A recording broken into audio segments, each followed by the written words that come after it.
Bom dia a todos. Meu nome é Felipe Rony Alencar, sou advogado, especialista na área imobiliária e aqui vos falo sobre um tema muito importante quando se fala de condomínio, quando se fala de loteamento, quando se fala em moradia comum.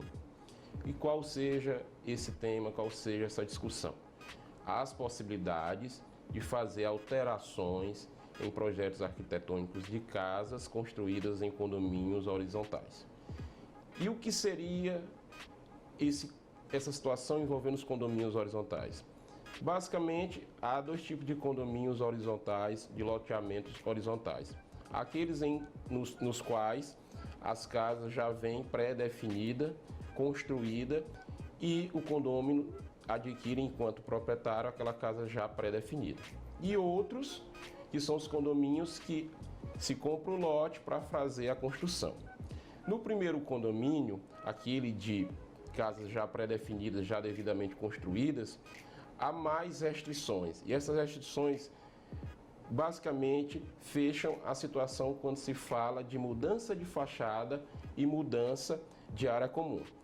As fachadas, principalmente, têm uma restrição clara no Código Civil. E, em razão dessa restrição, em regra, não pode haver alteração, sob pena de afetar o conjunto do condomínio e até a valorização do condomínio.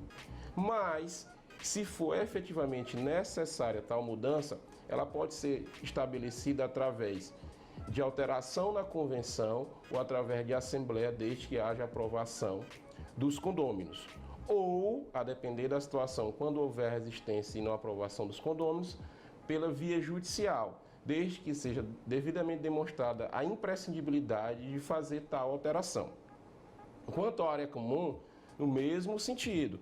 A área comum de um condomínio, de um loteamento, é a área que a todos é acessível e uma área que todos podem utilizar, motivo pelo qual um proprietário específico não pode fazer tal alteração sob pena de afetar toda a estrutura previamente definida e, como se fala, também na valorização, porque condomínio em si busca uma padronização que repercute no valor de mercado, no valor de venda. Então, basicamente, essa é a regra geral. E quais são os cuidados mais específicos que devem ser adotados no momento de fazer qualquer movimento nesse sentido, qualquer alteração ou mudança nesse projeto? É basicamente pedir autorização, verificar especificamente a regra do condomínio, como se fala, a lei prática do condomínio, que costuma ser a convenção ou o regulamento interno, porque lá vai estar todo o disciplinamento da possibilidade de fazer alterações.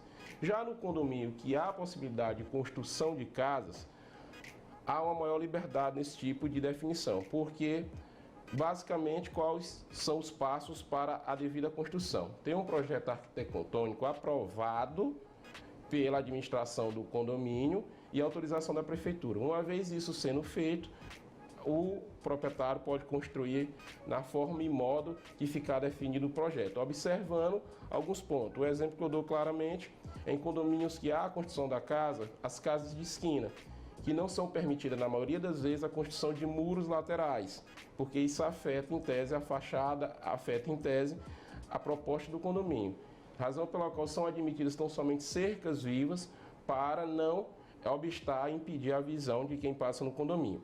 Então, basicamente, esses são os cuidados que devem ser observados, porque são situações que, se não observadas e devidamente orientadas, podem gerar discussões outras e tendo até que ser resolvido no âmbito judicial. Ou seja, uma situação que é pontual, a evoluir para uma dimensão maior, até o ponto de chegar a ser definido pela justiça, com toda a dificuldade que nós sabemos que um processo pode trazer em razão de uma eventual morosidade de resolução do problema.